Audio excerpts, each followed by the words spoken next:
the cycle I want to break too. I want to break Exactly. that cycle with like Yes. all the juniors. Okay, let's get into it. Let's do this. Welcome,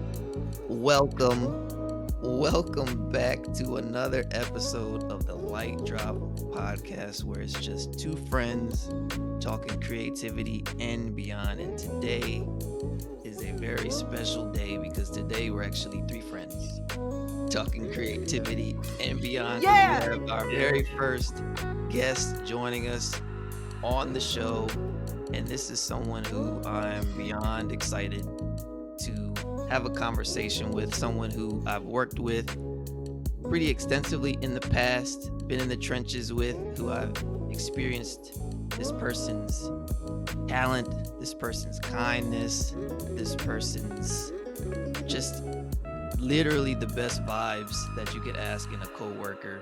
This person is CG lead, mentor to many, professor, I'm pretty sure, at one point, and studio lead. Look, listen, Overall loud person. without further ado, welcome Lizzie Ku-Herrero to the show. How you doing? Yo, thank you for having me. Oh, that was a beautiful introduction. We're excited. Thank you. Intros. Yeah, I'm don't so be a basic excited. person. We were just talking about how like aligned the three of us are. Mhm. Of like, yeah, you're my people. You just Yeah, want like more, grow. Hell yeah. We were literally on for what, like a good 20 minutes before we finally Yeah. hit We're vibing. Whoops. Mhm. No, that's good So, stuff. Yeah.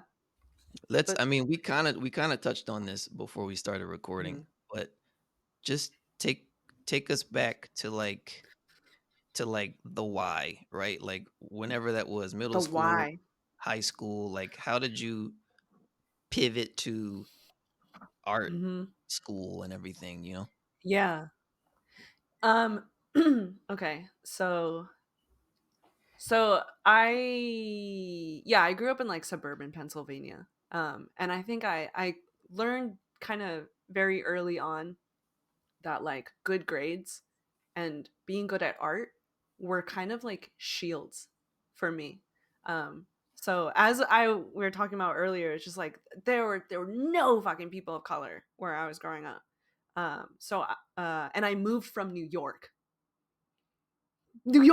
So when I came to Pennsylvania, I remember the first day, first grade, I looked around. No one looked like me. I just started bawling my eyes out. And I recognized at 6 years old, I was like, race is a thing. Look at that. Wow.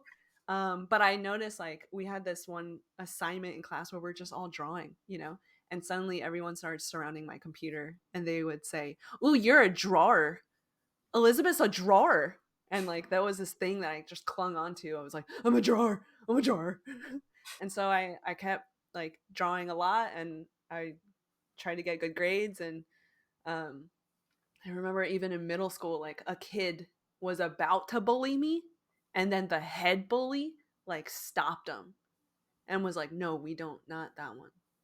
And it was because of my drawing abilities. Like there are some people that was just like, she's gonna do some shit, so let's not. But not every bully. Other bullies were like, go back to China kind of shit. So but I was still working really hard as a student because I just wanted to get out of my house and I wanted freedom. So I thought I was like all honors AP. I thought I was gonna like go be an accountant. And then I don't know, some stuff happened where like I went to this like art college.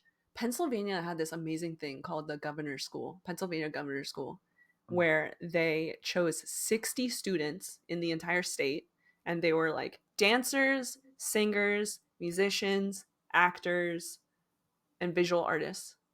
And they for 5 weeks we got to go to this college campus that was empty, and they paid for our housing, they fed us, and they taught us all of these things for free. For free. Wow. And the teachers were all volunteer. It was insane.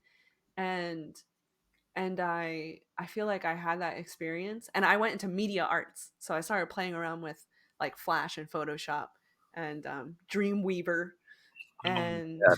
I was like, I felt really like weird and conflicted. So when I graduated, I actually went to Penn State for 2 years because I was like, I don't want to get stuck in an art school and be like, I don't want to do this. Um, so I went there, and it was a really good experience for me. It was like the first time I like broke out of my shell. I used to be a really quiet, like typical, like quiet little Asian girl. Don't don't rock the boat. Um, but like Penn State had me come out of my shell because it was the first time that people were like, "Whoa, what are you? It's so cool!" And I was like, "I'm cool. It's good that I'm not white." That was really confusing. But so I was there for 2 years, and then I just felt like I wasn't being challenged, especially artistically, and I started to feel like art is my gift. So I transferred and I went to the School of Visual Arts in New York.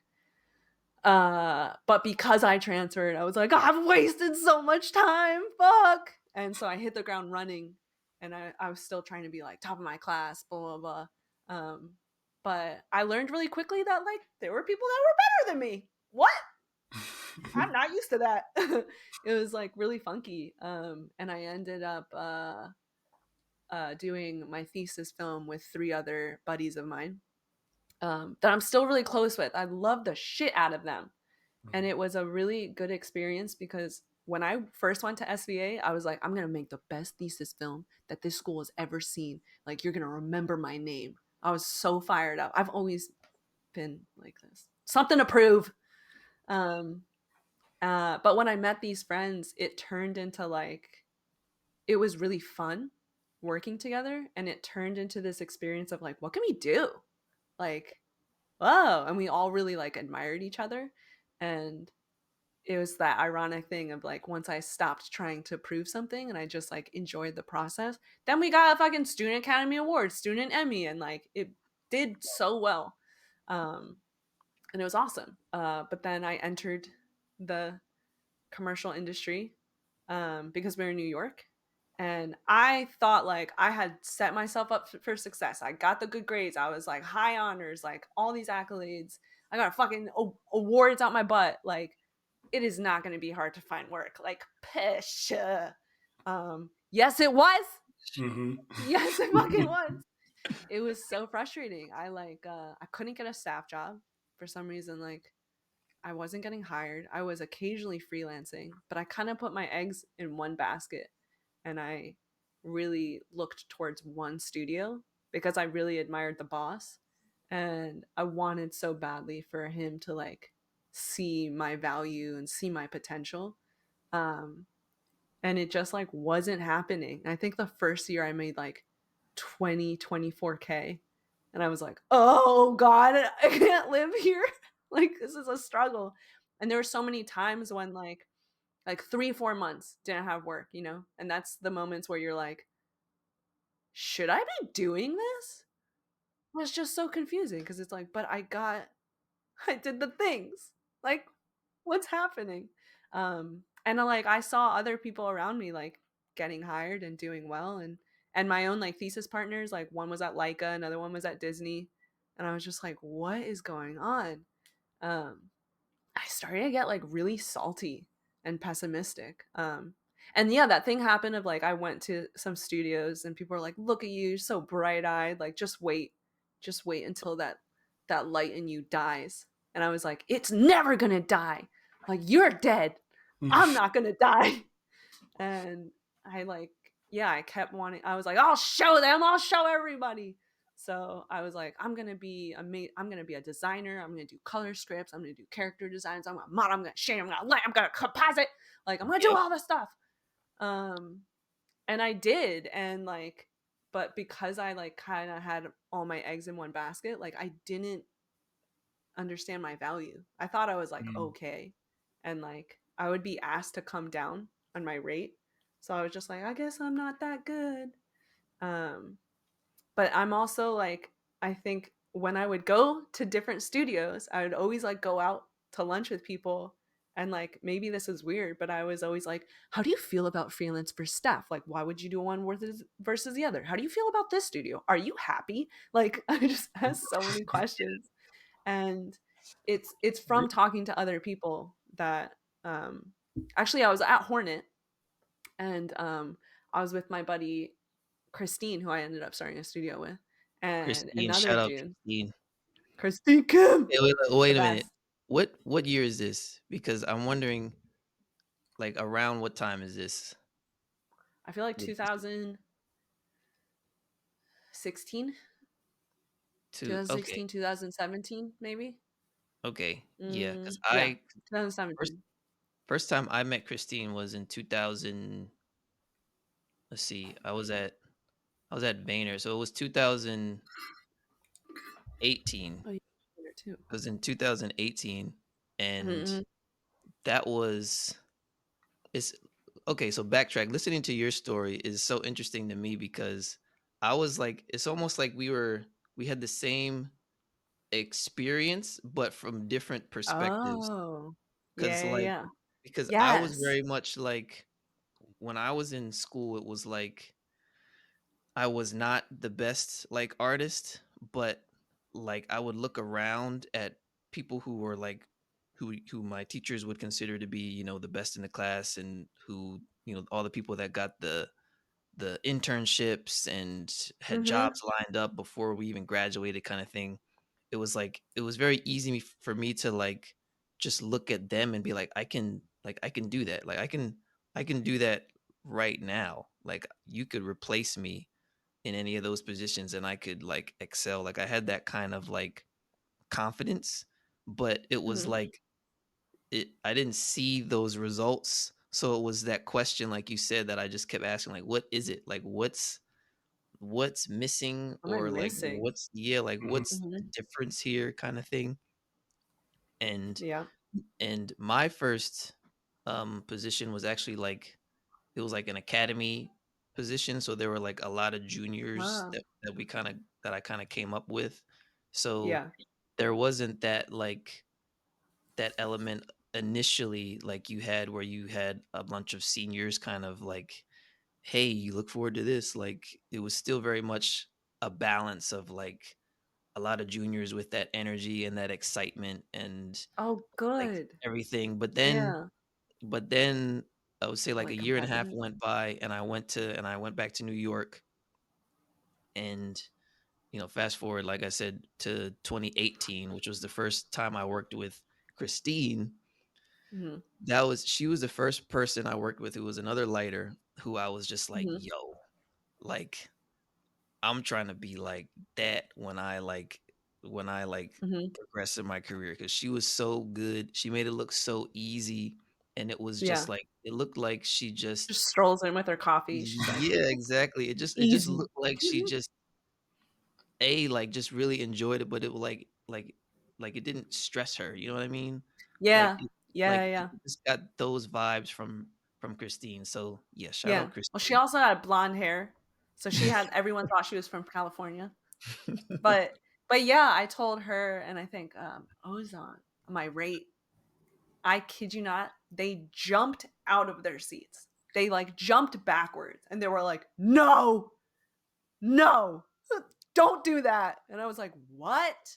And yeah, like previously in school and all this stuff, like so much like kind of disgusting like competition was really like enforced into us at school, and it was like this thing of like if you didn't get like the Pixar pup internship then you're trash, and Mm, like if they get a job, that's a job you're not getting. It was like this really like shitty grossness, and like I think after being in the industry for a little bit, I started to find that like the more I talk to people, like that's where you started to see growth and improvement, because you're like, I'm not alone in this, or like I'm able to finally have an honest conversation. Because I think I was like, oh, staff or first freelance, like what's the difference? Like you might as well just be like staff, because like you'll make the same amount. And they were like, no, you, what are you talking about? And I was like, what are you talking about? And then I told them my rate. I think at the time I was charging like 250, oh, and I was like 3 years out of school. oh. I could do all of the things at like a high level. Mm. And they were like, "What are you doing?" And like I know that now. Messing Now up being their like, money yeah, because you're Right. now so like good and being a you're like lead and competition for them. They're like, wait a minute. ridiculous. Yeah, but it was really eye opening, and it was like, what else do I not know? But yeah, then I ended up being so it was really hard the first like 3 years, and I was way undercharging. But then I became a lead at Nathan Love, the CG lead. And then I was like part of the team trying to get a team together, and I was like, fuck, like no one can do all the things I can do. Shit, I'm so valuable. Damn it. But whatever. But I was there. I was there for like 2 years, and yeah, I started to feel like I was like outgrowing it. But what was really nice is once I left, I went back to freelance. Like suddenly, it was so much easier to find work. Like having the title of being a lead um, helped me out so much. And I had worked with so many different artists that like got to experience being with me. And then, so yeah, I went back to freelance, and Christine, Christine hooked me up, and she was like, "Come now, earn it." So I jumped in there, and that's when we started working together. Yeah. And I think I did that. I did that for 3 months, where I was finally making like the rate I should have been making, because I didn't really make great money as a CG lead either. Um, and then four of us were like, let's start a remote animation studio. So the joke that I make is that like I've worked 10 years in the industry, and like 3 months out of those 10 years I like actually made what I should have been making. Like, ah, Tell me, so tell me about frustrating. Super Dope. Tell me more about Super Dope because Yeah. it's super dope.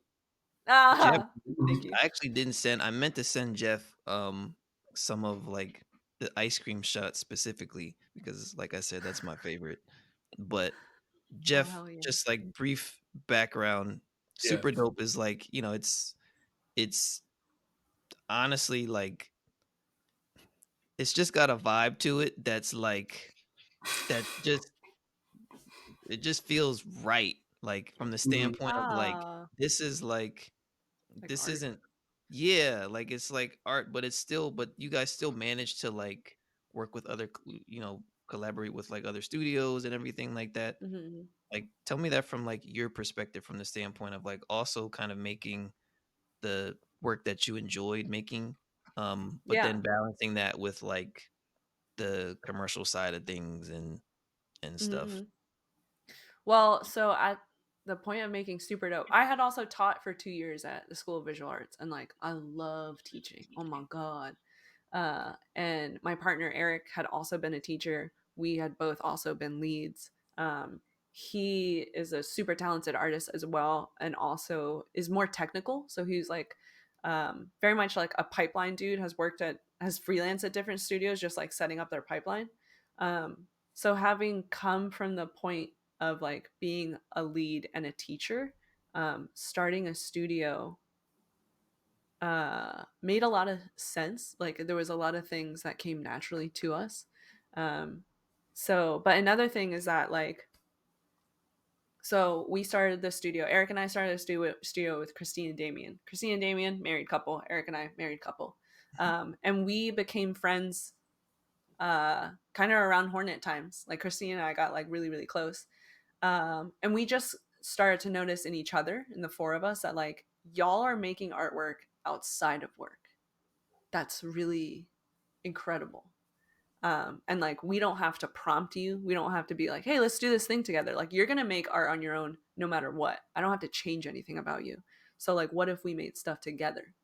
Um, so Eric at one point had gotten a studio reached out to him that he had worked with. It was Hopper, and they were like, "Hey, can you make this like short for the end of the year for us?" And he was like, "Sure." And Eric and I did a whole spot in 21 days, and we brought in Tom Sheck to help us animate. Was And that the one with like the it was purple? murder. It was the That's like purple with the snowman and yeah. the flame and stuff. Ugh, it was murder. But again, we were like, yo, we feel like we're at this perfect place where we have like mastered an asset list and a shot list, and like we have the pipeline, a local pipeline down. Like we've got all of the pieces that we need to do this, and like between Eric and I, we have the skill set that like we can do this whole thing besides animating with Tom, like on our own. So we did that, and that led to another job, and we were like, ooh, we need like more motion graphics, and like we need more CG help. So we were like, hey, Christine and Damien, you want to help us out? And that was also murder, but but it was a really good experience working with the two of them. Like it felt like it wasn't that they were like brought on for this spot. It felt like we were all doing it together. Um, we feel like that was like the first super dope spot. Um, and yeah, we just started to learn that like it was working together was like fun again. It was like I think at one point like Eric came up with this like this idea for a spot. But he doesn't have as a strong of like a traditional 2D background. So then I jumped in and I helped him like storyboard it, and then he made an animatic, and we showed Chrissy and Damien, and they got really excited. So they like designed a character and a style frame, and we were like, "What the fuck?" We thought that was so cool. And Eric and I had like we were going to a festival, and we were gonna like give a talk about something. So we were like, "What if we made the character?" And we gave a talk on like creating a character from concept to like production ready model. Um, so we just kept being like, ah, ah, ah! Like we just kept getting really excited by each Yeah. other. It felt really nice. We like to say that like Super Dope was this like kind of perfect combination of the four of us that like it had a very specific taste to it. But like like Damien kind of I feel like leans more into like violence. And like Christine is really like cutesy poopsy. Um and I think Eric and I really like gross stuff. And it was just like we all have Combination. our like yeah, our like tendencies that like we'd always whenever we made stuff, what felt really good is we could sit back and be like, it's not like gross enough. It's not like violent enough, you know? Or it's like way too violent, like tone it down, let's put some more cute. And it started to like add to this kind of vibe. And I think like also always had this dream of like creating something with friends. Like when I watched there was a documentary by it was like Trey Parker and was it Matt Stone, the creators of South Park. And when they like talk about like running that company together and making South Park, it was like at the end of the day to me, it was like there's just like friends sitting out around at a table and just like cracking up. I was like, I want to do that. Mhm. And that's what a lot of Super Dope was like when we started working with clients and stuff. There were, you know, we had to come up with a pitch, we had to come up with an idea, and a lot of it honestly was like we would just get together in someone's living room and we just get stoned and just like crack up and come up with ideas. Something always came out of it. Like if we just like went at it long enough, and then we were like, yay, we did it, let's eat a ton of food now. And it was fun in that respect, but it was still super challenging because it was still a business, and we started to move into like what does sales look like and marketing and burr. And we thought we were so clever, but at the end of the day we started a studio with 4 artists. There were no business people. Like I became like the accountant, the math came back, and I was like doing finances and bookkeeping, and then like moving into like producing and stuff like that. But as much as we were like trying to do fun shit, it was also at a time like the industry was like getting really slow. It was like really hard for people to find work. So like it was hard for us to find work. And as Mhm. a new studio, we were like, oh fuck. Um, but we also started I feel like we all kind of started Super Dope for different reasons. One of the things I really felt, and a lot of us felt, was like we're so sick of showing up at studios and like we had to work overtime, and we're not being paid to work overtime because there's like a shitty schedule that like they didn't know how to like how much Man, time certain things would Mhm. take. Yeah, and like and it always fell on the artists. So we were like, fuck that. Like we're going to make our own studio where we give a shit about the artists for the first time.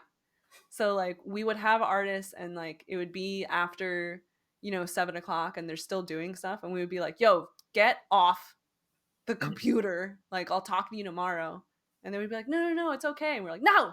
Um, but like, I don't know. The more I heard stories about other studios, it felt like there was kind of this tendency of like your friends would help you out and they would kind of do free work for you. And we just like weren't willing to do that. We were like, I don't want to have you help at a lower rate because you're worth more than that and you need to pay bills too.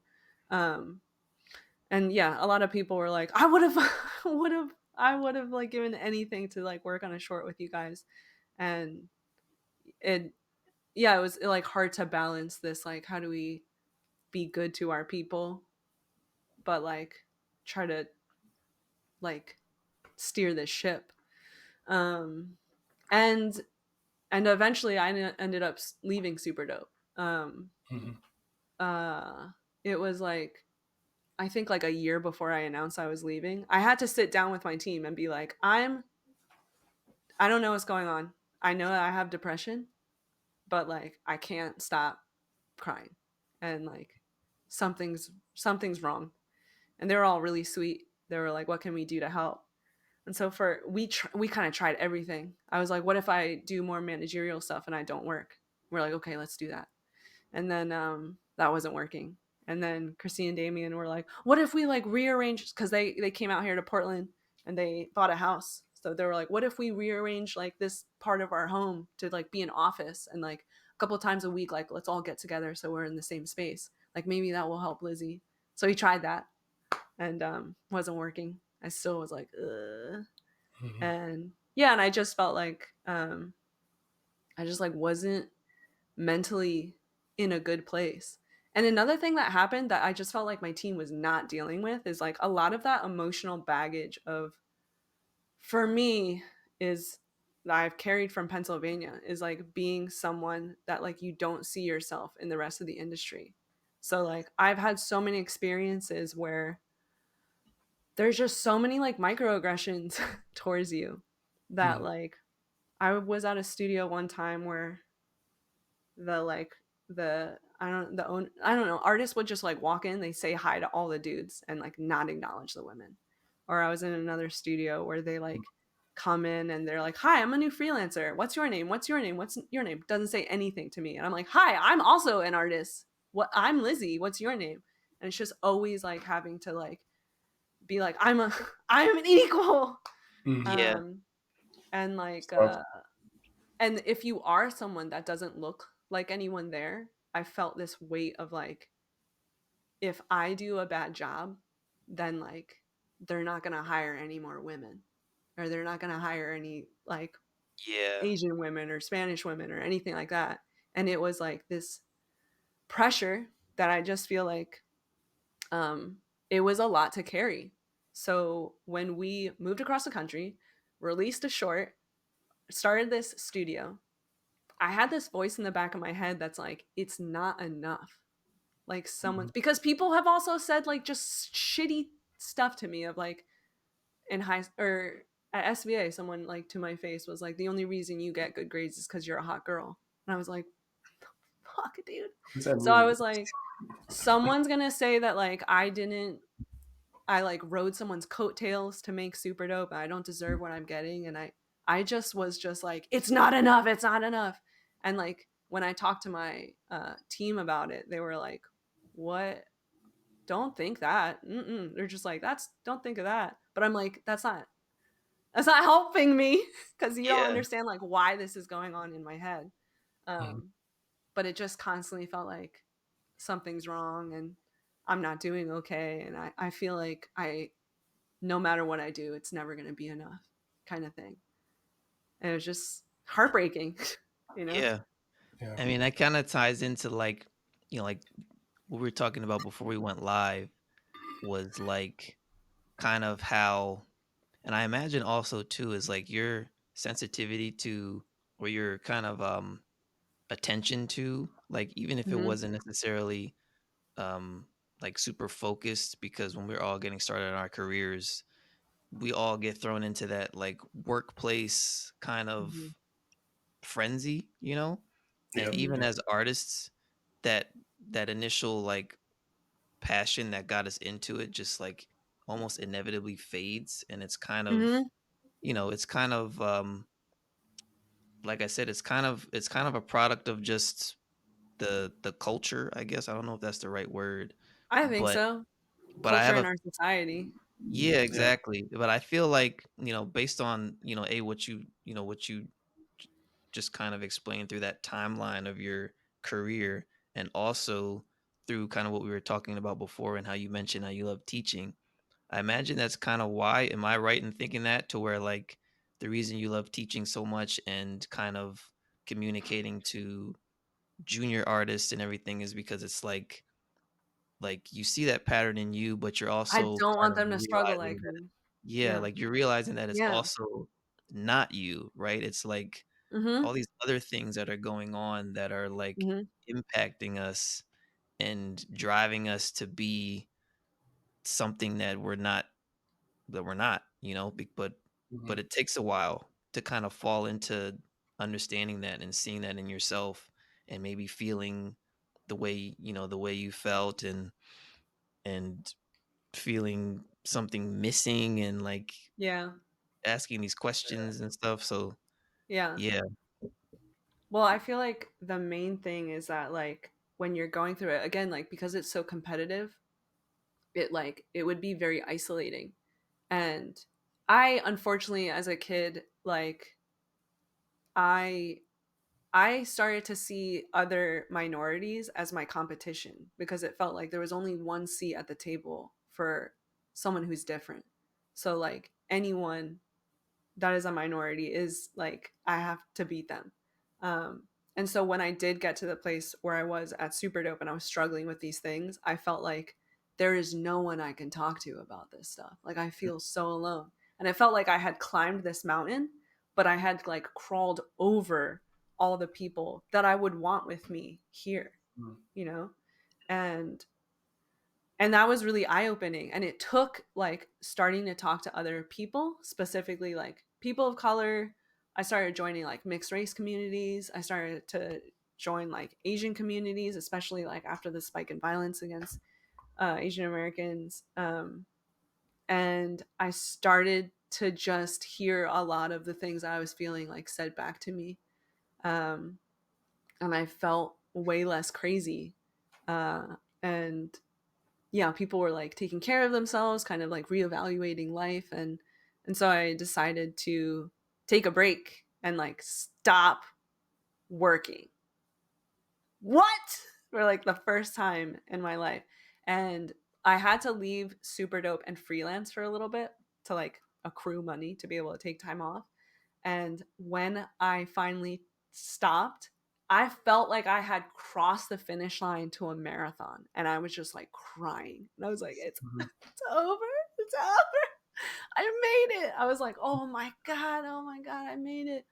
And like, yeah, I was at a point where like the idea of doing anything on a computer, I was like, ugh, no, get me away from that. The idea of like making any kind of art for myself, I was like, I'm exhausted. What are you talking about? And I just couldn't, like at the time, if you said to me like, what do you like to do in your spare time? I just didn't, what do you mean? Because everything was towards work. But was like really kind of transformational during this time is like there was just so much space for me to like try new things. And I was really scared when I left Super Dope. I was like, what if I don't want to be an artist anymore? Like, oh God. Um, but I started doing art. I started like making stuff with my hands. I started like making my own artwork for my own home. Like I started getting curious again, and I started like having fun. And oh my gosh, what a difference. What a huge difference. Like now I'm like to get to a place where you're like you want to learn. Like that was dead in me, Yeah. which is a really scary place to be in just as a person. Like I don't. Thanks for listening to the Lightdrop podcast. Brief interruption from me just to talk about our platform, Lightwork. Lightwork is a networking application built for the CG industry with an emphasis on community. Create an account to showcase your portfolio and manage your availability. We have freelancer tools to manage your holds and your bookings, and most importantly, our feed is where you can support your fellow artists. Post anything from technical questions, thoughts, frustrations, seek advice from those senior to you, and lend some wisdom to those who are next up. Our goal is to build a strong community of artists and to empower each and every artist on our platform to stay true to themselves. Head over to lightwork.com, that's lightworq.com, and join our growing community of CG professionals. Thanks so much for listening. If you're enjoying this episode so far, please let us know in the comments. Give us a like, give us a follow. And lastly, stick around after the episode to hear a little bit of behind the scenes of our conversation with Lizzie before we started recording. Back to the episode. And Like it's you like lose this, hope. and it's like, I mean, I don't want to say it's inevitable, but like what you described has been very much similar to how I felt in the last like 18 months or so. It's like I hit Mm, a point too where it was like, I mean, I guess burnout has almost turned into like a bit of a buzzword, right? Because yeah. it almost kind of Yeah. lost, it's almost kind of lost its like Yeah. oomph, you know? Yeah. But Yeah. it's, I mean, that's what it was. But I guess what it really was this idea that like I got into this artistic career because I didn't want to spend time doing something I didn't want to do. And Yeah. then it's like it's like as time goes on, it just happens so fast Stop. almost. Yeah. It's like Like, okay, how I I'm end up doing here. yeah, it's like I'm doing Ha art ha. and everybody I'm talking Gotcha, to is bitch. just like everyone I'm talking to is just like, "Oh, you've worked on Wonder Woman, you've worked on like these ads and I've seen these ads and it's like job is so Yeah. cool." Yeah. And you're listening to it and you're You're just like, kind what's of like, wrong with me? yeah, you're like, "Why am I not Like appreciative for like broken. yeah, for like Hmm. not being excited about this anymore?" And like and then not only that, but like Yes. in the past year with the strikes and everything that have Hmm. happened, it's been this Yes. it's been this extensive period of time where there's been like low work, and Hmm. what's ended up happening is like it's like what am I left with, you know? Hmm. Right? It's like I put all of this time, energy, emotion into into being someone who I would hope people want on their team, you know, whenever Yeah. they have the chance, right? Being someone who can deliver in crunch time and hit notes and all these things that like you think would make up being a great CG artist in, you know, honestly the highest level of what we do, right? In this fast-paced Hmm. environment, New York City, like that's what everybody wants to do. And it's kind of like you're left with nothing when you go 2 months, 3 months, 4 months without work, and you're just like, okay, like if I didn't have this anymore, what am I left with? Like I spent so much Yeah. time also not Ooh. doing some of the stuff I wanted to do. And you Hmm. know, we were kind of talking about this before we Okay. pressed record, was that that letting a piece of you go so that you can Yes. kind of move You want me on. to Like repeat the yeah, quote? yeah, repeat that again. Okay. Ah, ah, I love it. Okay. Here's something true. One day you'll be dead. Here's something false. You'll only live once. So the Mm, idea is that like it takes us, I've heard 10 as well, but it takes like 7 years to master something. So if you think about it that way and you live to like 88, there's 11 opportunities for you to be great at something. There's 11 different lifetimes. And I think I think that like makes so much sense to me, but it's also really exciting. It's like that means I have an opportunity to like try out so many things as Mhm. opposed to being like, I have to be good at this one thing. But like, what if I change my mind? Or like, what if it's, yeah, what if something changes, which something will change? Like, Mhm. it's so freeing to know, like, oh, actually, I can and should pivot frequently. And I think what has happened to us is that we outgrew that part and like it needed to die. And Mhm. we were And talking it about died, earlier and that it like, died. Yeah. yeah, yeah. Died. But like I think when it goes too long, like it manifests itself like physically and emotionally. Like your body starts hurting, like depression kicks in, there's all this anxiety. Like your body is like, stop it. But you're like, but I need to keep, I'm right Yeah. there to Your get Yeah. to the body next your level. body's your body's It's telling hard. you. It's like Uh-huh. I Right. think that's the thing too, it's like, I don't wanna say, like, anxiety is, not a bad thing, but, like, because I've had pretty bad anxiety at times over the last year or so, like, I've kind of been in that place where it's like, "Man, this does not feel good," you know? But I've also through experiencing that, like, the physical symptoms of that, like, kind of panic attacks at times, just, like just feeling like shit, really, like, Mhm. emotionally, not just physically, but, like, just emotionally, and when that happens, it's like, "Okay, Yeah. what is," I don't wanna, quote, unquote, "take something for this." It's like, "What how do I Yeah, actually yeah. fix this?" Mhm. Yeah. And it's but through experiencing that, what I've seen is it's actually your body is still always looking out for you. You know what I mean? Like when you twist your ankle and your ankle swells up, like it's doing that to Mhm. keep you from to keep that ankle kind of still, right? Like your body Yeah. knows Or how like to to. slow you down. Yeah, Or like exactly. Like chill the fuck out. exactly. Your body Your knows ankles are what now you need. glass. Yeah. Like, no. And so if Well, you so listen that to your yeah. body, yeah. That Mhm. happened as well. So like uh when I stopped working, I was like, "Oh my gosh, amazing. I'm going to start going outside and stuff." And I pulled my abdomen and Oh. one of my friends was like, Mm. "You're the only person I know that can like hurt yourself while relaxing." And it was like I think so many like I sprained my wrist, I hurt my abdomen, I hurt something in my hip and I was freaking out. So like when you have all of that anxiety and depression as well, I think sometimes my like all or nothing brain goes to like I'm broken. I'm damaged now. Everything's wrong.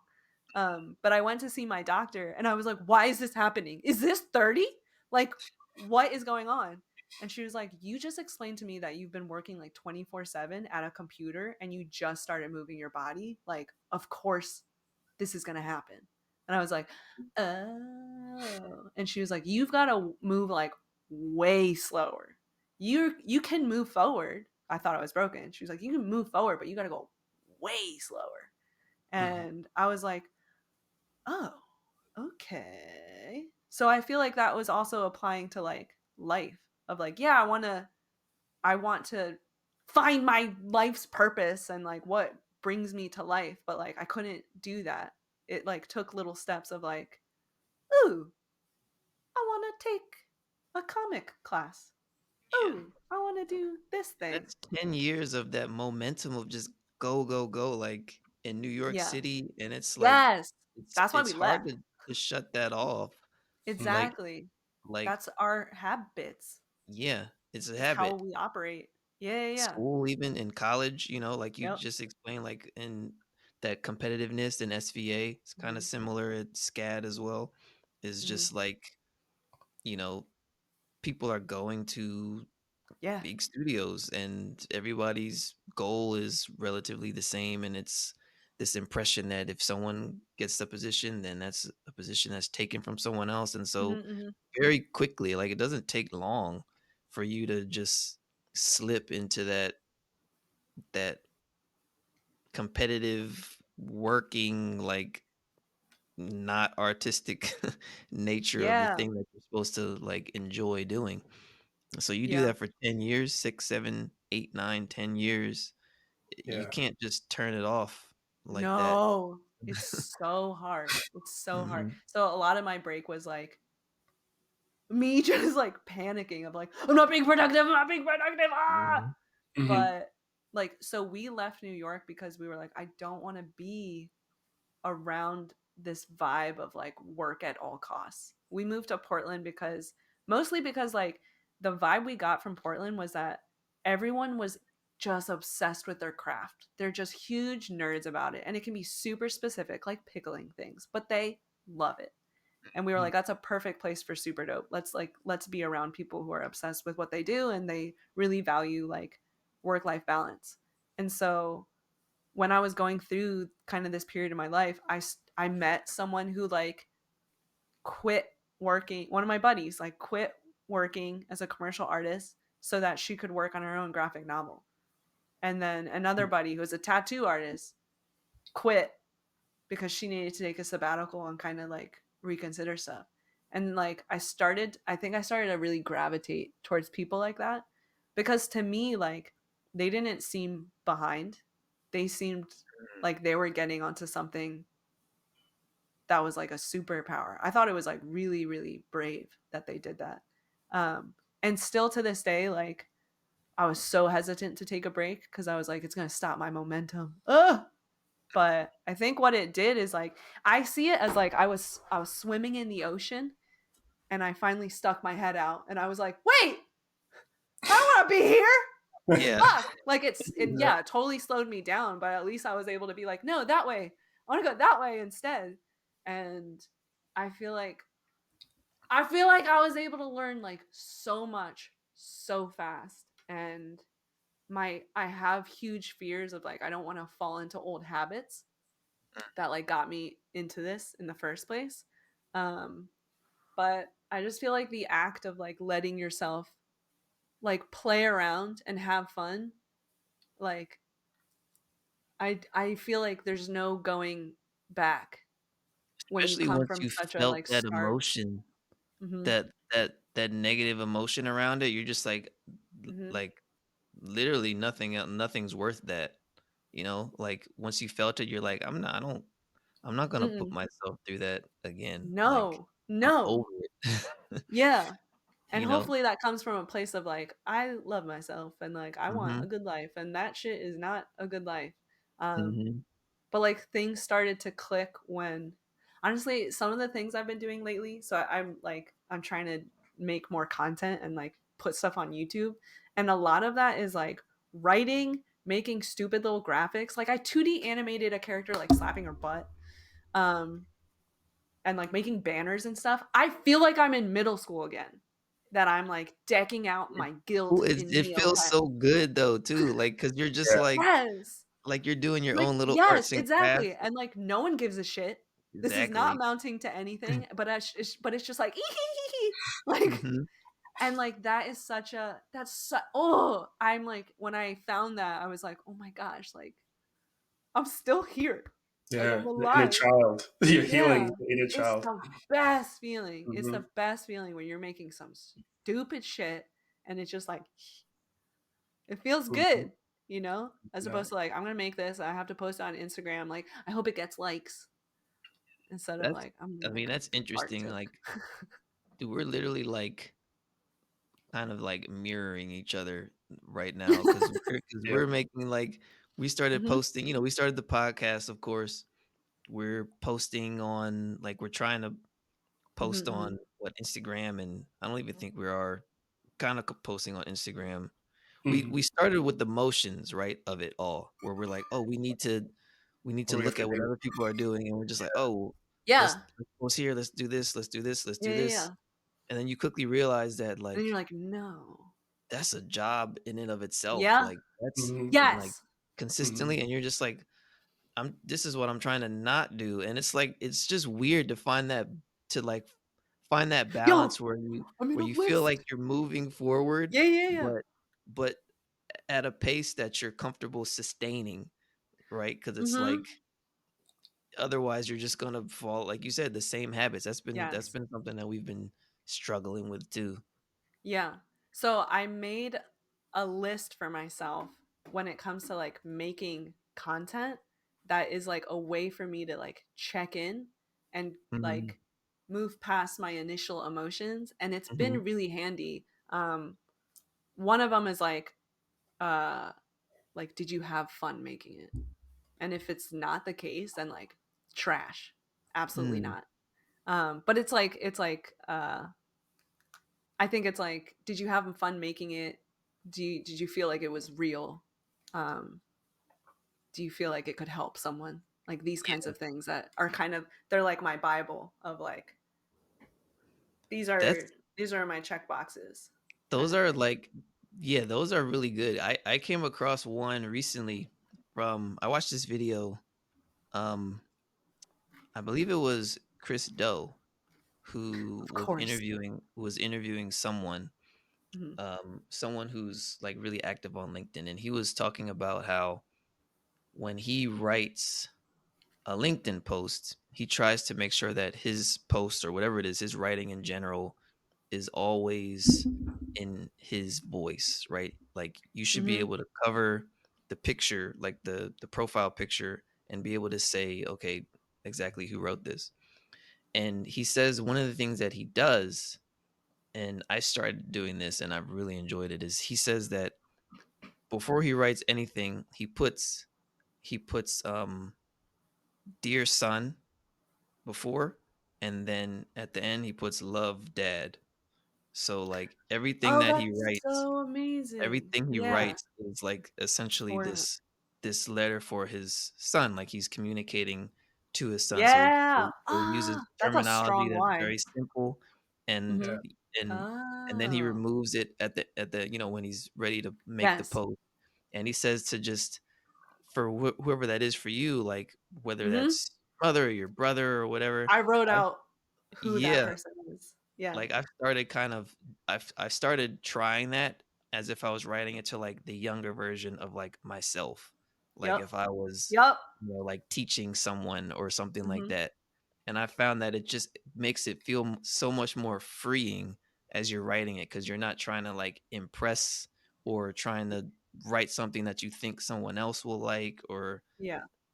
make content that you think someone else would like. So that's, Yeah. like yeah, those kind of, like, It's pillars terrible. that you had, those are really strong. Yeah. Oh, thank you. Mhm. It kind of reminds me of like talking to yourself. If you were to show your work right now to your younger self, would you be like excited about the work? And I think that's Oh, myself would be yes. like, why am I just working on logos? Because I love doing Yeah. sketches. It's like do the stuff that you love to do. Wait, okay, I have a spin on that. So, and I made a comic about taking a sabbatical, and one of the things that I drew out was like, actually, when I think about like how my younger self would feel, I'm like, oh hell no! Like younger me had terrible taste, and I cared so much about people liking me. Like fuck that. Now what I think of is like, what does older me think? Like, like, do I want to take this chance? Do I want to do this thing? Because I feel like older me would be like, do it, like take a risk, like try it out, you know. Mhm. And I feel like they would care so much less about what people think. They're like motivations from my perspective. Older me is a better gauge than younger me because younger me was a piece of shit. But it's so nice to have that like other perspective of like Mhm. what would make them proud and like and happy kind Mhm. of thing. Like what would contribute to that happiness. Yeah. What have So what have you been, like, dabbling in? Like, ooh, like, visual art and stuff, is there, mhm, like, your jam, like, your new jam? so much stuff. Um Okay, one, I've been singing a lot. Two, kayaking. Really? Holy shit, so much fun. Mhm. Pickleball. Fuck yes. I love pickleball. I've been well, so when it comes to like I feel like I'm trying to build out like teaching and being a mentor, but also like experimentation that comes in the Mhm. form of like YouTube videos. So I feel like Mhm. that's been like writing. I've been like learning Da Vinci. I've been like dabbling in some 2D animation. And so another part that's interesting to me is that I've been letting myself get into video games. So when I was younger, I was a huge gamer. Like Mhm. I like I would stop to eat and go to the bathroom. Um, and like that's where I found a lot of community. And I have a lot of friends, but I had online friends who never saw my face. But when I went to college, I basically like stopped letting myself play video games because I felt like it wasn't productive enough. Same. Yeah. And I would like, yeah, do you get into this place where you start playing video games and you're like, I should be Yes. doing this, I should be Yeah. doing, I'm a piece of shit. Like it just would escalate. And actually, this past year, like two buddies of mine, I was like, tell me what like video game playing looks like to you. Like, what is a healthy amount? Because when I play, I would just like lose myself in it, and I would it was bad. Mm. So they were like, I let myself play maybe like two, because they're playing like narrative games, like maybe two all the way through like a year. Um, and then one of my friends was like, I think video games is like the purest form of storytelling, and like it's so beautiful, and you're capable of so many. It's just Yes, amazing. And I so I agree. made myself this promise that I was like, I'm going to let myself play two games this year, at least. At least. It's like I have to challenge myself to play video games.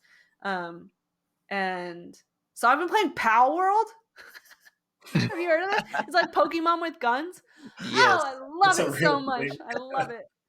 And a bunch of other games. And I'm starting to be like, I remember why I love this so much. And now actually I'm curious, like, what if I worked in games? Like, what if I Mhm. did that? Like, I'm curious to see what that would look like. But, and it just sounds nice as a story of like, I didn't let myself play video games. I got burnt out. And then I entered the game industry with this new, like, On that yeah, pageant. video games all day. Mhm. Um, but, I and just got like, finished playing God of War, the oh, yeah? the new one with my brother-in-law over the holidays. We just, like, binged it, and it was, Yes. like, Let as far yourself. as storytelling goes, Yeah. I mean, like, that's a really good example. I'm kinda biased because, like, I don't know, I just think that for God of War, the dynamic between father and son is just, like, and you're actually playing it, and it's, like, Yeah. I don't know, I'm right there with you. I'm, like, Hell yeah. much more of, like, a video game person than I would say I am of, like, a movie person. Still love movies, of course, but, Mhm. Same. like, video games, Same. it's much easier for me to get into and, like, wanna Yeah. learn more about and everything. Uh-huh. And Mhm, Yeah. there's such a huge range in them. mhm. But Have like, you all ever heard of a? I haven't played like the newest ones, like the more serious ones, but I gave in and got. We got a Nintendo Switch, and it's the yes. first new one that we got. So my wife and I we got this one game. It's called It Takes Two. Have you Yes. heard about it? Oh, It's been fun. Yeah, yeah. We've been enjoying Yeah, and ourselves. that's like that's a social mhm, game, you Hmm. know? I think like for a long time the rule I made for myself is you can only play video games if it's like with other people, cuz then it's never mhm. a waste of time. Mm. Which is like so toxic. But like you play these games and like like you see maybe like a beautiful environment or just like a Yeah. cool character design, and like that contributes to you as an artist. But we still have, I feel like, so much of that like old shit of our parents being like, all you do is play video games. But now I'm like, but my partner said it to me in the beginning when we started dating. If I ever played video games, he would be like, yeah, he would like root me on. He was like, yeah, do it, play video games, because I wouldn't let myself. um Mhm. but I lost my train of thought again. No, But I think I'm it's, a. yeah, I absolutely agree. Like letting yourself like enjoy play. video games as an adult Yeah, is just so freeing, and it's a good way to like Yeah, tap into your like childhood self and explore new worlds. Jamil and and I had challenge yourself. yeah, exactly. Like, We had a talk, a conversation about this, about like just how freeing playing can be, and video games is a good way to get into that, to explore the worlds hell yeah. for the other And people it's like create. that, it's also like something like Stardew Valley or something. I Hmm. feel like I do it and I'm like, I got this fucking farm under control. I'm killing it. And then when I go back into my life, I'm like, I can do that in real life. I could Hmm. kill it in real, and it like inspires me to do stuff. Oh, these cows are so happy. Watch me Is that like build up my what's home. that? What's the one? I think it's like a Nintendo game. Is it Farm Harvest? Is that Animal Crossing, Animal Harvest Crossing? Moon. No, I feel like it is it was based off Harvest Harvest Moon? Moon, Okay, so it's kind of the same kind of. but You have to it's throw a like farm. farming, That's but so like interesting. maintaining relation. But it taught me stuff. Okay, Uh huh. first of all, two things. Like one of the things in Stardew Valley and like Harvest Moon is that like people in the town's likes and dislikes. I am a huge Notion person. I organize my life on Notion. I literally have a sheet for like my closest friends. And when I learn little things of like, oh, Lizzie's allergic to walnuts. Christine is very into crocheting right now and would love more yarn. I write it down because I'm Hmm. like, they're doing this in video games. And now like I have everyone's birthdays like written down on a specific thingy. And I feel like I learned that from Stardew Valley. That's And it's amazing. like, and like The Sims. I know this is like old school, but now I'm like, oh, why am I so my fun bar is low. Like like just thinking about it in like a simplified way, I feel like Hmm. helps like me apply it to life. And it's been handy in that way. I feel like I've been able to be a better friend because of Stardew Valley. Okay. So Literally it's like not a waste. it's like it's kind of like you said for the that like feeling of being like, oh, this is like this scares me, and you're like, Mhm. so you're saying like, do it. It's Do kind it. of like it's Oh, kind of like yeah. the same thing where you're like, oh, like should I like, am I wasting my time doing this, or like I don't know. I feel like anytime we kind of go there in Mm. our heads and we kind of tell ourselves something that like, Yes. oh, we shouldn't be doing this or we shouldn't be doing that. Um, but like doing it and we're like, oh, this is like, I love this. Why wouldn't I not? It's Yeah. Yeah, that's what my partner said. mhm, He was like, there's one thing in your life that you know makes you happy and you don't let yourself do it. Why mhm, is that?" I was like, Hmm. Ugh. Like But guilt. that feeling of like it's a waste. Hmm. I would go so far as to say that feeling is trash. Like mhm, I feel like now if I want to think that it's just useless to feel mhm. that because nothing's a waste, right? Like think of something that's actually No, a waste. nothing, Staring at the wall. nothing. Is it? You might be meditating. Yeah. Nothing is a waste.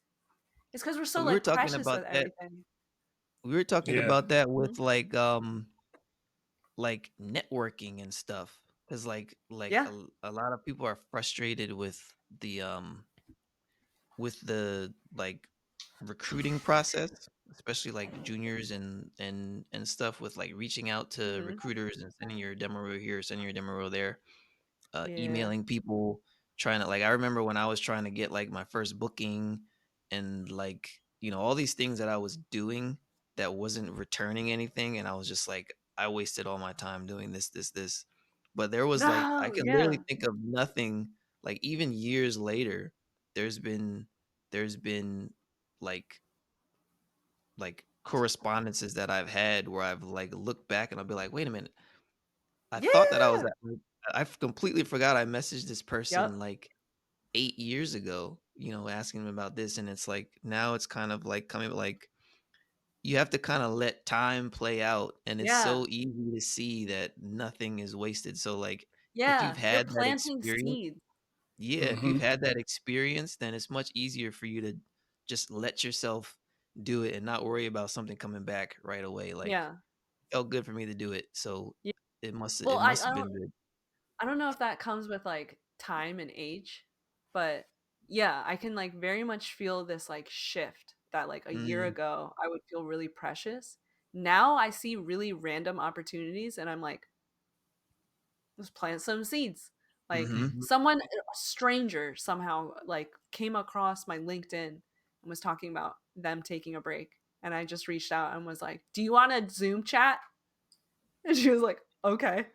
We just like had a conversation. And I have so many random conversations like this. yeah, And I just have this like trust of like, even if it doesn't amount to anything, I've like made a connection with someone that is like reinforcing something I really value, which is like taking care of yourself or something like that. And I feel like when you surround yourself uh especially as someone who like doesn't see yourself in society and like feels really isolated. You start surrounding yourself with people who have had similar experiences, you feel less crazy, and then trying something new is way less scary because you got people that are like, yeah, they're like, yeah, do it, you know, Hmm. and you're capable of so much more. So it's like, so I feel like this all comes back to us like we went from being so competitive and worrying so much about like getting ahead in money, but the answer all along was like, I feel like connecting with other people, and like when you learn to be with other people, you feel like less crazy and you start to like kind of hone this self-love, and then that just like that just gives way to like trust, so much What does that self-trust. what does that look like as, like, because like we were talking about with like our parents' generation, how Yeah, they did things the certain way for so long, and now our generation is starting to do the same thing, but it's almost like sooner and sooner people are starting yeah, this to like kind of yeah. figure these things out. So it's, as like teachers or mentors, when we're talking to Hmm. juniors and stuff like that, kind of planting these seeds in them, it's kind of Yeah. exciting to think of like what,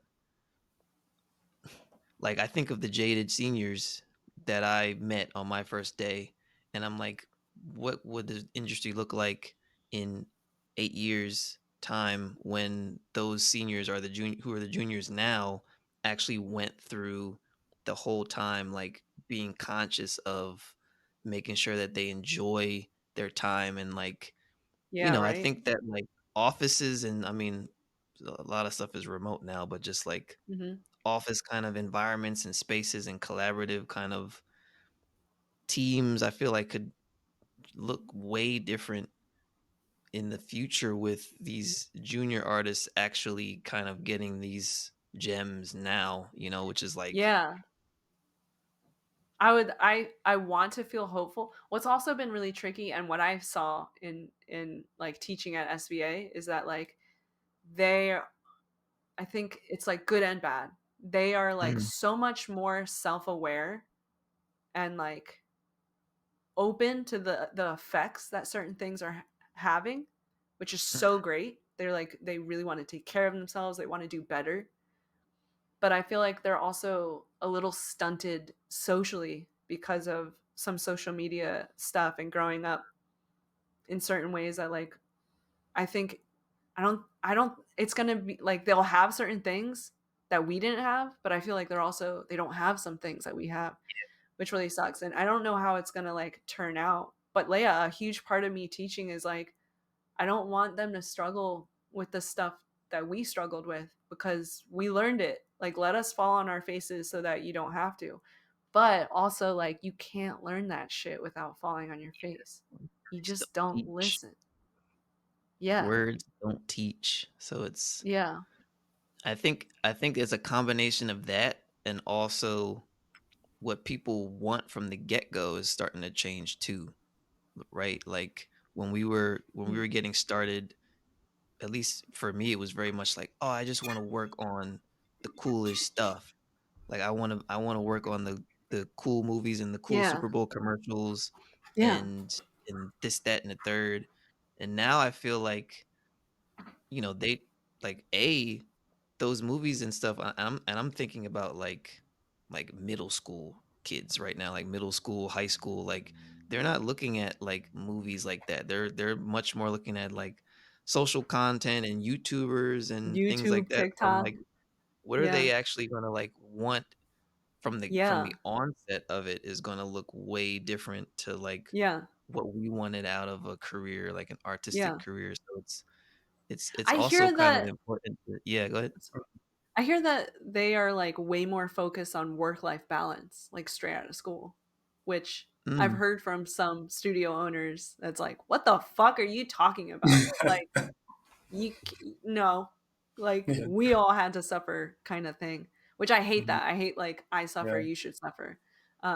So it's like yeah, cool that they're demanding like balance, but mhm. I feel like there's also like there's also that's that fine line. Like you also have to struggle because that's how you're gonna get better. Like you have to like be hitting your head against a wall before you're like, oh my god, it worked. You know. So it's Mhm. like really great that they're like, no, I'm gonna take care of myself. But like you also can't lose that part of yourself that's willing to do hard work. I don't think like unethical work, but hard work, which is Mhm. like not sexy to say. Of like it's some of it's just hard. And And there's also the, like, did you see that video, the Huberman video? mhm. Um, yeah, you were talking about with, like, the dopamine and everything, like, the actual, like, Yes. chemical, like, actual, like, I thought that that was interesting, this, like, physiological aspect to this too, where, like, it's one thing to be conscious of, like, your emotions and everything, but to also, like, start to build an understanding of, like, really what's happening when I set a goal and like I either A allow myself to get excited during the process or I like always have to wait until like like I'll be happy when I'll finally be happy when this happens as opposed to you know this happened, I'm excited about the journey, like every single day a So little hard. bit closer, and that's Huh. enough for you to just be excited about it. And it's like that. What was he talking about? Like from the standpoint, It was did you hard for understand that? me, I feel like, to process it. But I think it was the general concept of like you have to struggle. Like you have to suffer Yeah, to like get to the things like that you want to do. The same way that like it's going to be hard when you start working out. Like you're not going to be yeah, good that's what it right away. was. Mhm. And that was a thing that was like so as I started to like kind of like heal my relationship to art, um I started to recognize like, oh, there's a pattern that you like start a thing, you're really excited, then you're like in this slump that you're like, this is shit, why am I doing it? I hate it so much. And that's usually when you'll abandon ship and go to another project.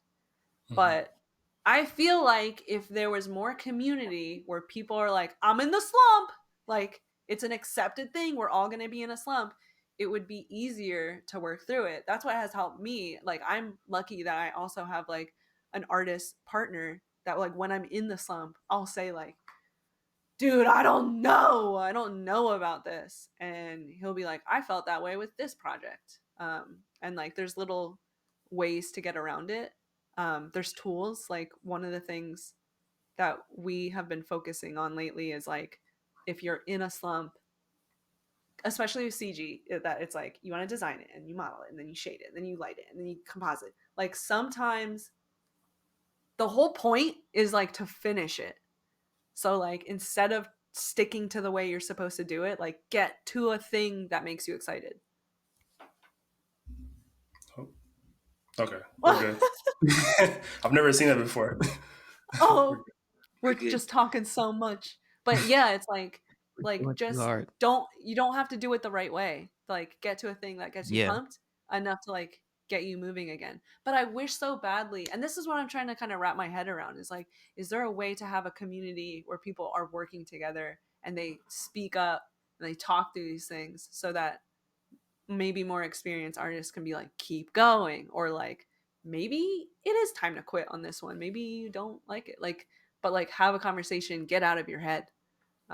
It's a dangerous place to just be stuck in your head. I don't know, I'm very much about like outsourcing feelings, like Yeah. Yeah. because it's brought me so much I think it peace. helps out artists so much is when we get to like share like the frustrations because I think Mm-hmm. we naturally will look for like advice, but then we'll end up like on Reddit Mm-hmm. and we're like, asking random people for advice. But if you have a true community of artists, I mean, Yeah. we're always like willing to share like this is something that I felt. And to your Yes. point earlier about like the rates, I think the three of us, we've all had that moment where it's like someone more Oh senior is no. telling us like, you need to bring up your rates or Yeah. something is wrong. And then like that instant switch is just like, it leads you to so Yeah. many other things. So I, s- we're I s- hoping.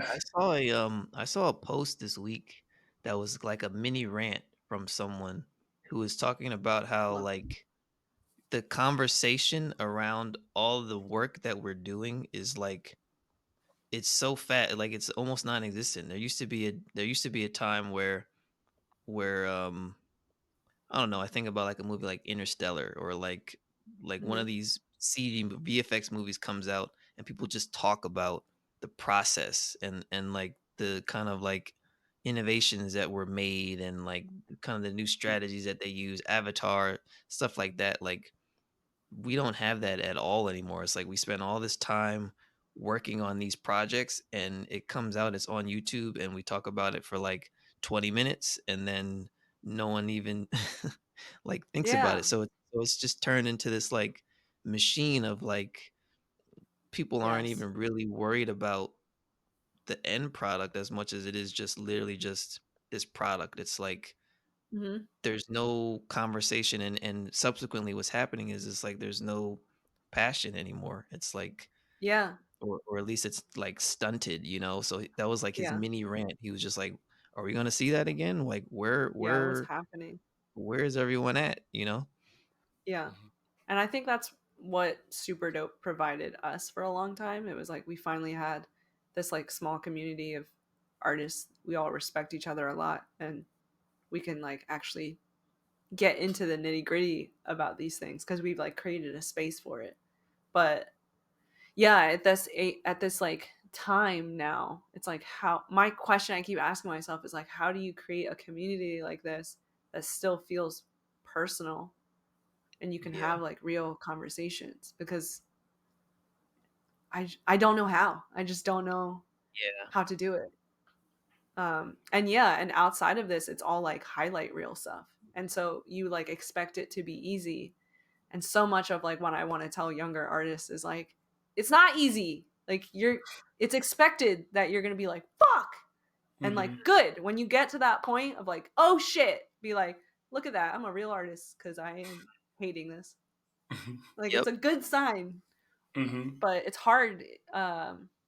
It's hard to get to that place on your own, especially with the lies that we put out. Yeah. Yeah, And yeah, dude, I don't, it's, it's just like got to be that it's, change. yeah, it's just got to be that. It starts with like the C's, like you said, like talking to like the junior artists, and they're like pretty much leading by example. That's kind of Yeah, like I the think way I so. see it.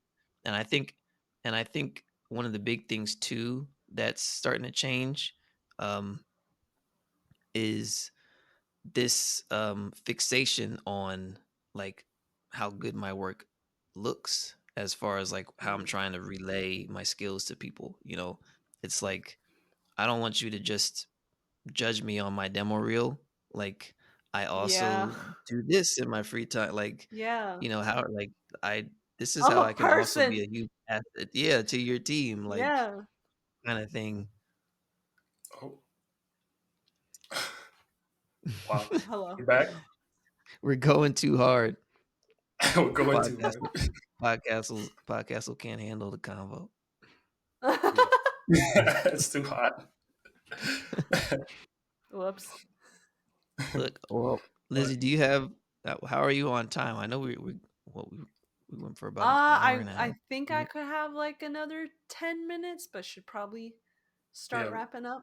I think we should. Yeah, Yeah, we should definitely All right. wrap it yeah. up. Look, Lizzie, thank you so much for coming on. I've been hype about this conversation for like the last 2 weeks. Hell Um, yeah. like we said, we were talking even before we got on. We started recording for like a half hour or so, and just realized how like aligned we are on so much of the stuff that we talk about in this podcast all the time, from like self-reflection Yeah. to pacing and taking care of yourself and Mhm. like observing and all of these things. So you were like fit in like a glove literally to this Mhm. Like podcast. a Thank you glove. for coming on. Thank you. Thank you so much for having me. I've been loving the content that y'all are putting out. And yeah, it's really powerful to like see other people kind of figuring out their own shit in their own lane, and like being able to root each other on, or like take little bits and apply it to your life. But I think it's important for us to be like, it's not smooth and I've been struggling, but like it's real, and like there's growth here and we can keep getting better, and like encourage each other to let parts of ourselves die, because it looks awesome on the other side. Like I feel like I want to also like be part, yeah, exactly, an example of like we can be better and be happier and have a better relationship to our art, but like we are all kind of doing it together, and it doesn't have to be this like big scary thing. Yeah, Yeah. absolutely. And I just wanted to say, I mean, Lizzie, if people want to like talk to you, like Oh, you have a plug, hell a yeah. link Oh, somewhere. my shameless self promotion. Mhm. So I'm Lizzie Butt Poo on all social media platforms. Lizzie IE Butt underscore Mhm. POO. So I just started a YouTube channel where I have one video out, and I'm trying to do like one a month this next year. But also, if you go to my website, Elizabeth Ku-Herrero, I have like a mentorship page where I kind of post like how you can work with me one-on-one. But also, if you just follow my social media stuff, like I post ramblings of like, this is shit that I just realized I've been living by, that I made up in my head. And yeah, I just want to find a way to like connect to more artists and help where I can, and I do it usually with a lot of poop jokes. So I would love it if people would follow me and join this community that we're all building together. Yeah. Like, let's be We'll healthy definitely artists. we'll definitely throw it in the description of the Yeah. podcast and everything. Oh, thank Or your you. social. Yeah. Is that the pod? That's the pod. That's the pod. Woo! Yeah. Yo, Rick Rubin. Let's go. Rick Rubin. I'm so glad that y'all started talking about him, because he's like, Yeah, I gotta read the book now. okay.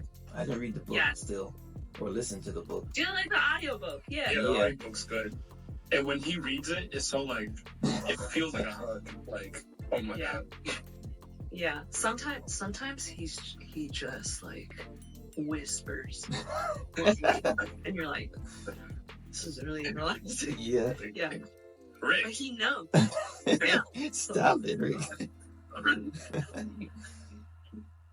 No, but it's like, it's one of those books that I feel like is now on my docket of like frequently come back to. This is like a book I will always reread, because it's like, it's just so much good information. Ooh.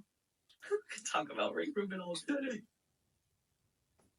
Did you know about Rick Rubin before you found out about the book, or was it just Yeah, you didn't know? actually. So have y'all seen the show Dave with Yes, Lil Dicky? See, now I gotta watch. Did you the mention show. this too? I did I mention think like, yeah.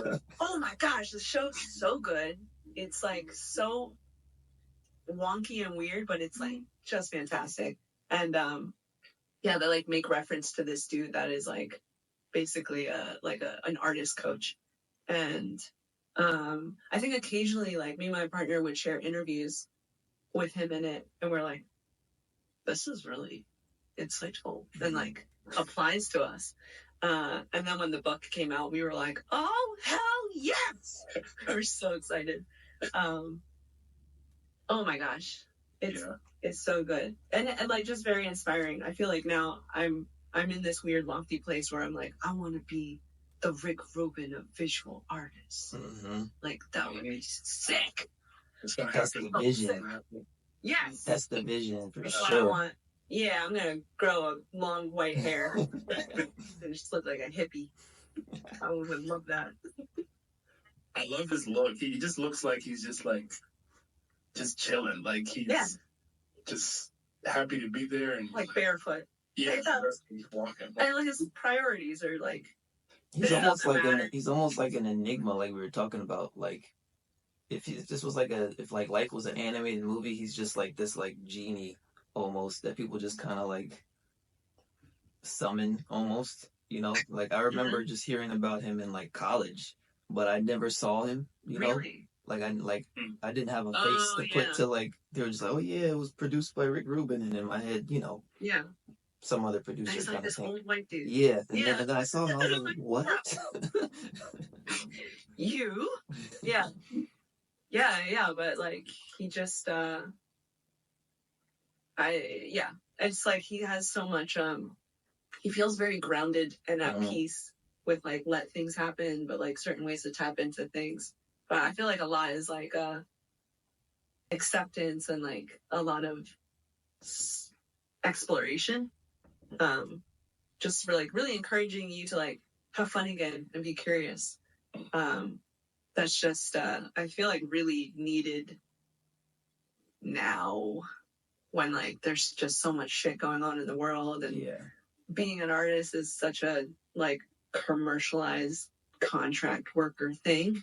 I don't know if you felt this way, but like a huge part of I feel like my break is like, especially as a CG artist where you're very specialized as like you do modeling, you do lighting, like I started to look at my body of work and I was like, I don't feel like an artist. I feel like a button pusher. This is kind of thing. Yeah, 100%. Yeah. This is what Yeah. I think. This is kind of what we were talking about when I referenced that when we went to lunch with Ray. Yeah, it's kind of Is coming that back what to we were me. talking about? I think so. It was like, you were just like, What are we doing even? yeah, or like they were just like, oh, you should learn modeling, or you should learn, just to like so that you can get more bookings. And I'm like, but I like lighting, and that's it.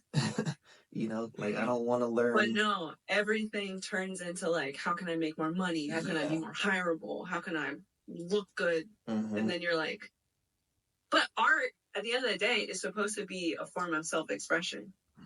And we like lose that because we're just, it always fucking comes back to money. Can I curse? Yes. Yeah. Okay. Yeah, it always comes back to money, and it's really hard in the beginning too, to like, when you're trying to pay your bills, to be like, I'm not going to worry about that. I'm going to just let myself go towards what I like. Like, that's no way. We're in survival mode, But then at a certain point, I think when you start to feel like, you start to feel this, like something's wrong. Like, it's probably you just outgrowing that stuff. And you're like, the stuff that got me here, which was like hustle, hustle, hustle, like isn't doing it anymore. And now it's like, but it's exciting when you get to this point now. I think I've been in the industry 10 years that I'm like, oh, now I have like the skills that I can make what I want to make. And I also don't give a fuck. And I very much want to do like me cranked up a million because I've like held it back for so long. So that's like a fun place to be in. You're like, oh shit. You ever just like keep up with me? It's like you sound kind of like me, to where like not in like a cocky way, but like in the back of your head, you're just like I am good. Yeah. I'm like really good at shit, and I'm like, and I'm just doing this one thing, and I'm like, and it's like, like for me, like I like composing and like writing and stuff, creative writing, and I'm like, I want to do all that shit. Hell yeah. Like I could make But it didn't feel like it felt fit. Yeah, or like how am I properly. gonna pay rent off of that, or like Yeah, you're like, I'm a lighter, like why would I write? Yeah. Why would I do that? Yeah. But then it's like this feeling of like you're playing small. Like, yeah, you're doing this thing, but it's like, I want to do like more things. And I think maybe you started to discover this, that like it's like you start to realize that like all of those extra things, like they all add up, they all come together. And so these things that we've been fighting of like, I shouldn't do that because I should get better at being a CG artist, like actually those parts will all make us better at what we're trying to focus on. But it's like you have to like fucking fall on your face. Yeah. And if you do don't it wrong do it before you're like, wait a minute. Yeah. And then if you don't do it, you also start to feel like, I feel like a lot of people will equate, whatever it is, stress or like anxiety with just like one specific thing, like, okay, it's just my job. But if you're like really like an artist and you've been thinking about these things, it's like the longer you go without doing all that shit that you really want to do, like that's what's actually like eating at you. And it's like just kind of like this, I don't know how to, I mean, you've probably felt it. It's just like, totally. that's where I've been like the It's last wrong. like It feels year. wrong. Yeah, you're just like, Yes. feel like ill almost. Yeah, well, that's like, I feel like it definitely shows up, like, it manifests itself. So I just watched Kiki's Delivery Service for the first time. Why does that And sound it's familiar? basically like about burnout. It's a Miyazaki film. And she's like a little witch. Did I see that? But she's like, oh, I just want to be a witch. I just want to do this, blah, blah, blah. And she like finally gets to do it, but it's a lot of work. And she slowly just becomes like a shell of herself. But so I feel like I watched that and I was like, I thought to myself, like, when's the last time I made art from a place of like being excited about it? And I was like, oh no, like high school. High school! Not even college. Like at college, it was like, okay, get the grades, like go ahead, blah, blah, blah. And I feel like, especially during the pandemic was like a huge state of reflection for everyone.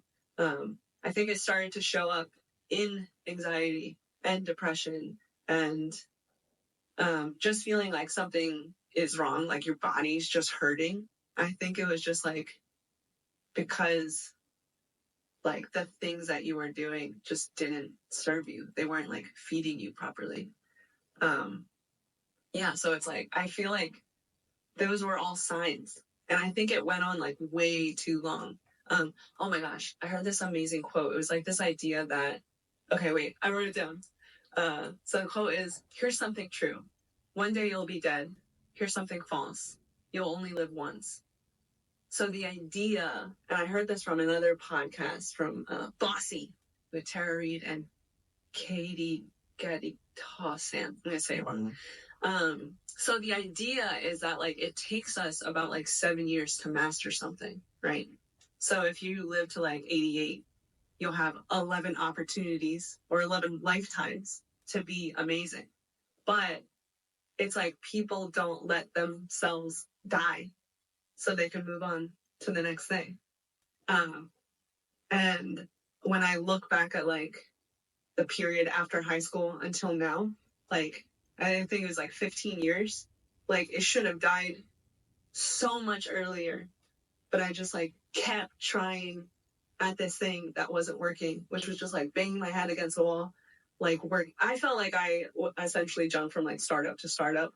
And I was like working nights and weekends all the time, hoping that I would like feel fulfilled and feel good.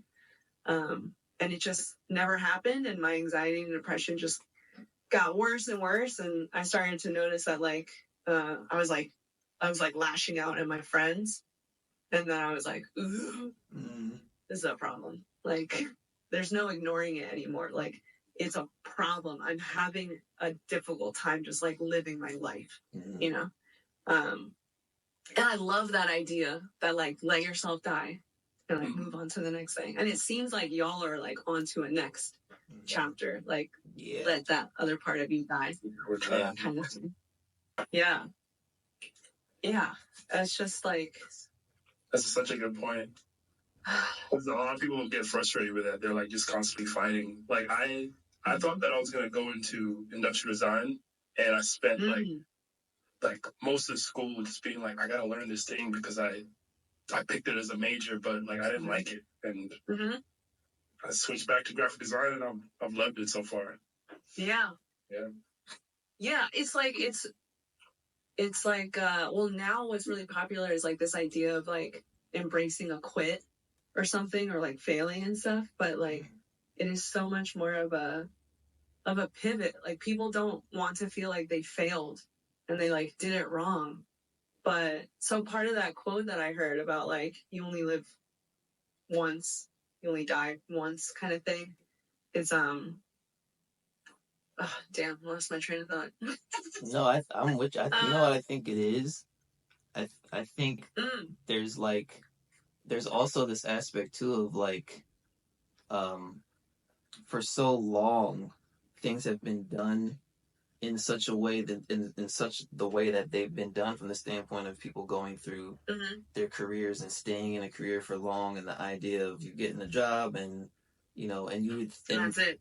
but it's like, I don't know if it's just because people have become more sensitive to it, or it's become, for some reason, it's become easier to like verbalize it. But it's like, when you really think about it, like even like our parents, grandparents, it's like they've surely kind of also probably been there too, but maybe it wasn't like, like as loud.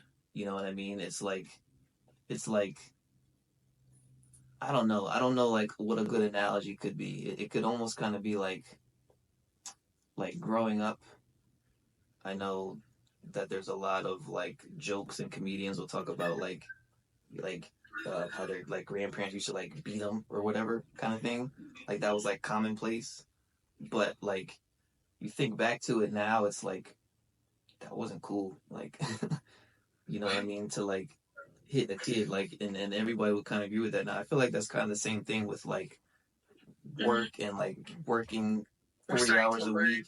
Yeah, we're starting to be like, this isn't good for you. Like, just from the standpoint of like, just because we've done it for this long, like, it's not good for you. It's like how they found out about smoking, Exactly. But we see, like, I mean, I would say, like, I see that in the unhappiness of some elder people that, like, they stuck to one thing for a long time. And I think it's because of that concept of, again, of like, they think like this is their life and they have to stick to it.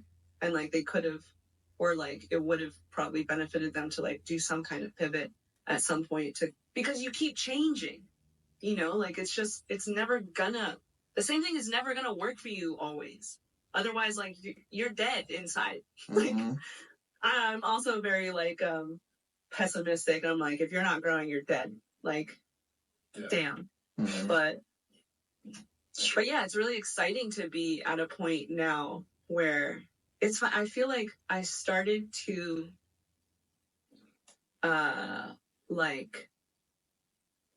use fear as like a cue that I was moving towards the right thing. Like, if something is like, oh my god, that's terrifying, I'm not gonna do that, I'm like, do it. Do it.